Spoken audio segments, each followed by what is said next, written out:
Everyone, I'm Evren, and today I'm going to be talking about some theories or hypotheses that might be true in the Final Fantasy VII Rebirth. Now, before we get started, please like and subscribe. Let's first start off with the first theory or hypothesis. Aerith is speaking about the future and past and how she wants to change her future. Basically, she's talking about the huge difference in the new game. She might know a few things about the original Final Fantasy VII universe because the ending of that universe was a bad ending. So now Aerith and Sephiroth are changing their own futures. Sephiroth is definitely not the same Sephiroth from the universe, but from the future. Whenever Sephiroth hunts Cloud, the first thing he says to Cloud, Sephiroth says this line. Our beloved planet is dying. Slowly, silently, painfully. Can you bear to see the planet suffer? He is mentioning about the Shinra Corp killing Gaia by using its life stream as energy. Fun fact, in Advent Children, Sephiroth with the wing was just a concept. They just wanted to experiment with things and decided to make it canon in the franchise. Now, the crazy part that I do remember is in Crisis Core Reunion, Sephiroth went to the Nibelheim reactor to cut off Jenova's head. Now, in the Final Fantasy VII Remake, he did exactly the same thing. Now, when Sephiroth took the head, Jenova had the full control over Sephiroth's clone, using him as her avatar. When Cloud went to Hojo's lab, Cloud had his PTSD attack and a migraine. Now, the part where Sephiroth says, "Don't deny me, embrace me." Sephiroth was controlling Cloud with his Jenova cells, making him walk up to Sephiroth. Now, that explains how Sephiroth can time travel and use his Jenova cells as his clones or puppet to get Cloud's attention to get him to the black materia. So on that specific scene, Sephiroth already knew how to use his other Sephiroth clone and use them to obtain more information on where Jenova is.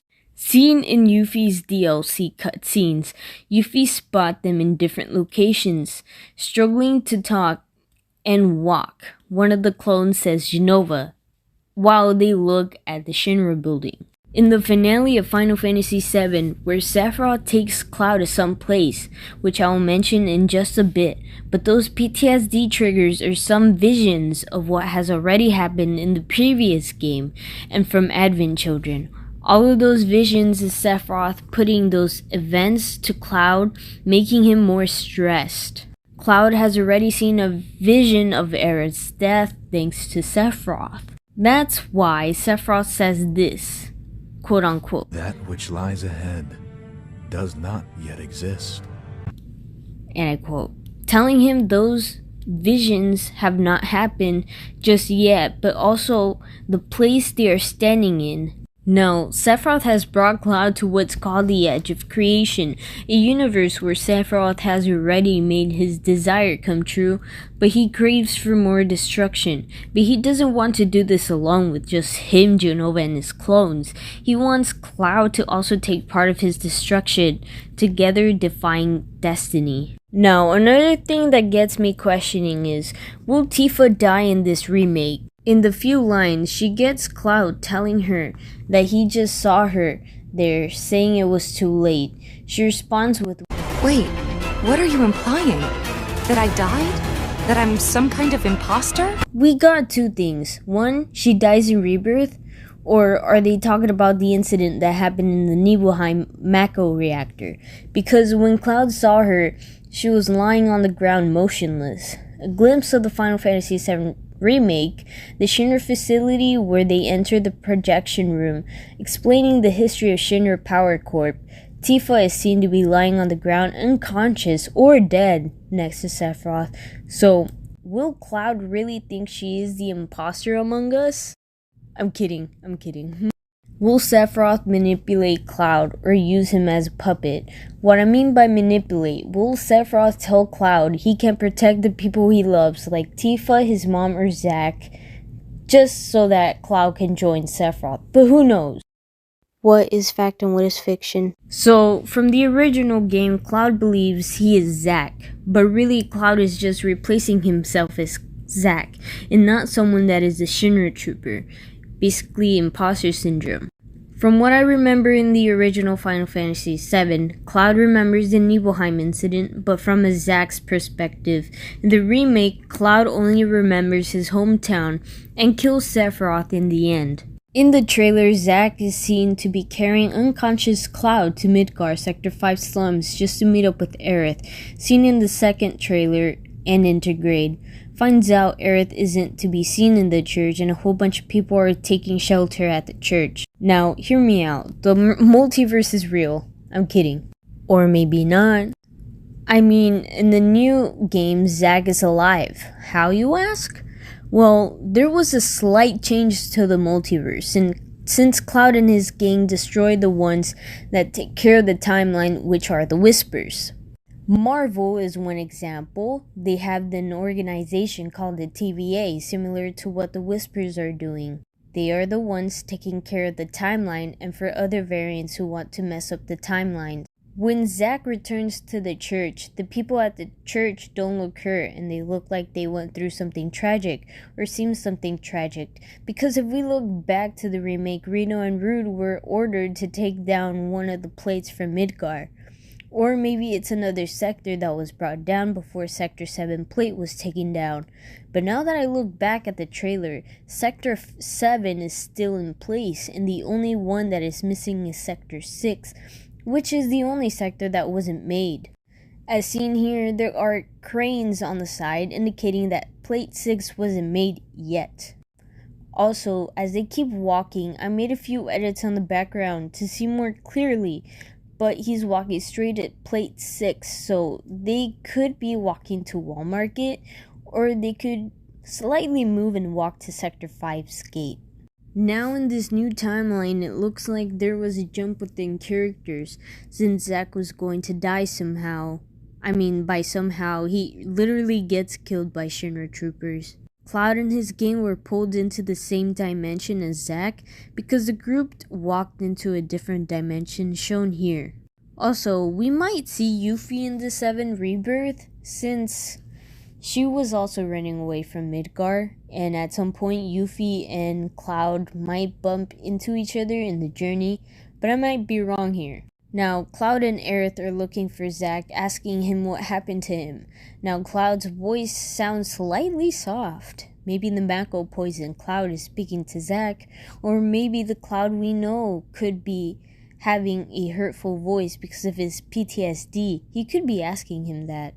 As you heard, Zack was apologizing to Cloud and Aerith for the sudden disappearance. Not only do I believe Zack is alive, but I also believe Angeal or Lazard could be alive. I mean, sure, Zack did kill him, but in the trailer, there appears to be a white feather falling down near Zack and Cloud, and Angeal and Lazard are the only ones that appeared to have a white wing, because Genesis and Sephiroth are the only ones with a gray wing. Maybe Angeal or Lazard will have a part where he would be Zack's guardian angel taking care of him from afar. You know, the greatest detail in the trailer is how Rebirth is color-coded red. You know who likes red? Genesis. Well, duh. I'm kidding. But no, seriously though, is Square Enix giving us hints about Genesis? Because the way its animation looks exactly like Genesis' sword when he fought Sephiroth. Now, Genesis is totally alive, because in Dirge of Cerberus, he appears to take away somewhere. My theory is that Genesis could appear in the new Final Fantasy VII Rebirth as protector of Gaia. Seen in the cutscene, he's seen his waifu, and she gave him an opportunity to live. Now, in the original Final Fantasy VII, Aerith dies, and basically it was the most memorial moment in the franchise. In Crisis Core, at the end of Genesis' fight, he mentions about a silent sacrifice. At first, I thought it was about Zack, but now that I look back, he's mentioning about Aerith.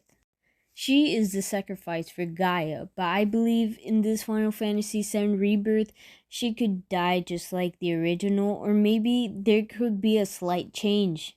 She could live. What brings me down is that the game will be delayed again because of Cloud's Japanese voice actor, Takahiro Sakurai, and his problem of cheating on his wife with 3 other women. Now, he's been already taken down by shows because of the incident, so now who knows if Square is gonna find a new voice actor for him, or will they still keep the voice actor? For sure, we might get the game this year, or next year, 2024. Man, I'm super excited for the new game. Like, just imagine Genesis and Sephiroth fight again. Also, does Genesis know about Zack's death? Well, that is something we need to wait for. Thank you guys for watching. I really appreciate it. Please like and subscribe. If you find something interesting, please leave them in the comments. I'm glad you guys made it this far, so you guys can follow me on social media. Wait, what are you guys still doing here? I said that's the end of the video. Okay, well, I'm gonna go and focus on my college things now. So, well, goodbye!